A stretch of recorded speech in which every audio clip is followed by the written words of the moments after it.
a distância que essa linha tem que passar é 35 milímetros ou 3,5 centímetros do eixo do joelho. Cada joelho do autobock ele tem um eixo determinado.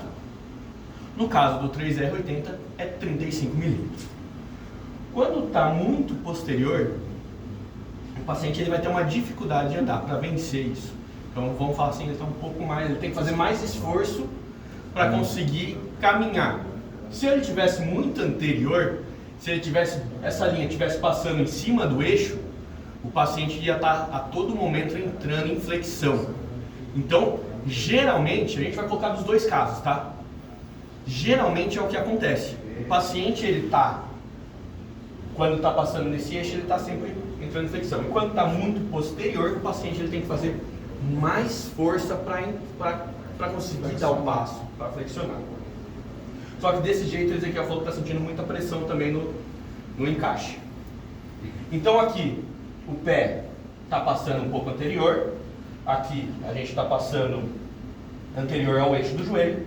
E aqui a gente está passando no trocânter um pouco acima. Linhas de referência. Meio do pé, distância determinada pelo joelho que você estiver utilizando. E o trocânter você vai ter como referência 1 centímetro posterior e até 3 centímetros anterior. Tá? Então ele tem essa margem de segurança. Vocês estão vendo aqui que o Ezequiel está assim. Vamos começar. Só desce um pouquinho para eu zerar aqui.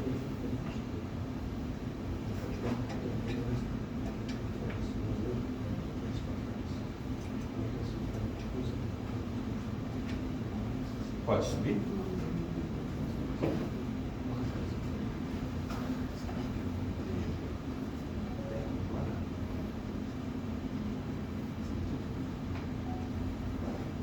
O Zeca ele tá pesando 74 quilos. Aqui, ó, desculpa, a gente não estava zerado. O Zeca está pesando 74 quilos, ele está soltando 35,5 quilos na prótese. Tá bem, tá? Lembrando que o paciente, o usuário, ele tem que soltar no mínimo 35% do peso corporal na prótese. Então isso é uma ferramenta para saber se o usuário tá dividindo bem o peso. Quem não é usuário, dificilmente também vai chegar em 50-50, é bem difícil, às vezes a gente tem um hábito de deixar um pouco mais peso na outra perna, mas geralmente a gente está entre 48% e 52%, né? Então a gente acaba dividindo melhor. O usuário bem alinhado, 45% até 50%, mais próximo à normalidade, tá? No caso aqui, agora que está certa a linha, a gente vai ver. Olha, no caso está bem, tem 17 milímetros de distância, né? Se o encaixe estiver bom, não estiver machucando, incomodando, e a altura também estiver boa, certinha, não é para o paciente colocar pelo menos 45% até, se conseguir, até 50%. Porque não tem o encaixe incomodando, não está machucando e também está na altura correta. Então, esses são dois fatores também muito importantes.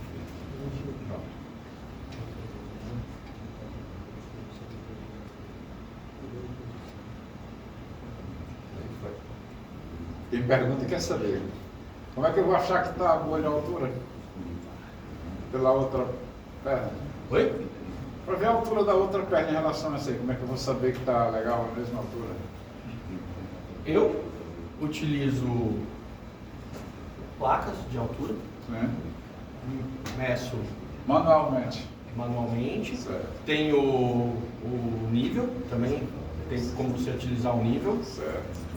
Nível pélvico, você pode utilizar tanto o nível pélvico, você pode utilizar tanto referências anatômicas como espinha ilíaca, fóssil superior.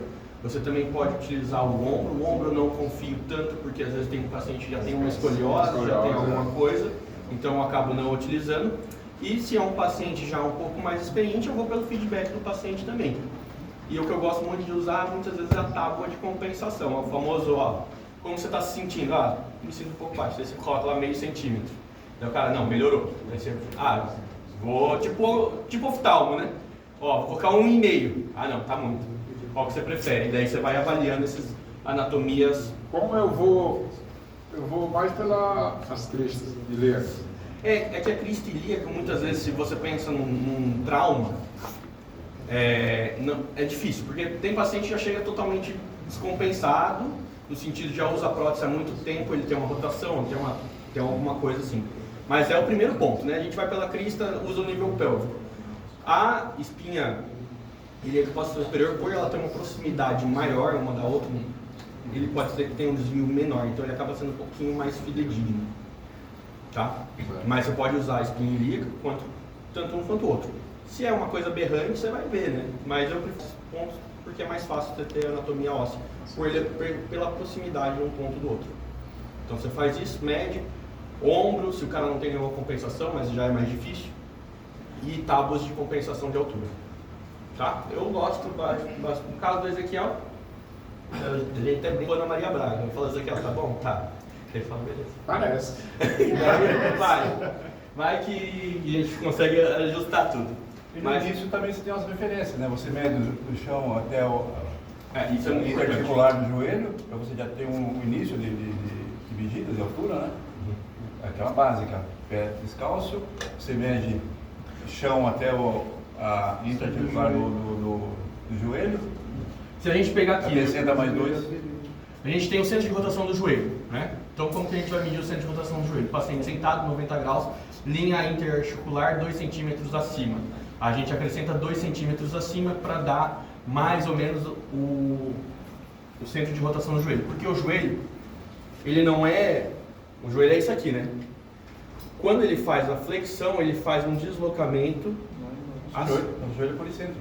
E ele acaba fazendo esse deslocamento. Então o centro de rotação não é a linha articular. Ele vai ficar, em geral, 2 centímetros acima. É um número que a gente convencionou, esses 2 centímetros, para facilitar a nossa vida, né? Porque se você for calcular lá 18%, não sei o que, você, não. Mais fácil. Linha articular, 2 centímetros acima, é isso aí, você tem o centro articular. Então, a linha articular do Ezequiel é 47,5. Então eu monto o joelho do Ezequiel com o centro articular 49,5. Então daí essa altura que eu vou fazer a montagem do joelho. Então no caso do Ezequiel tem espaço.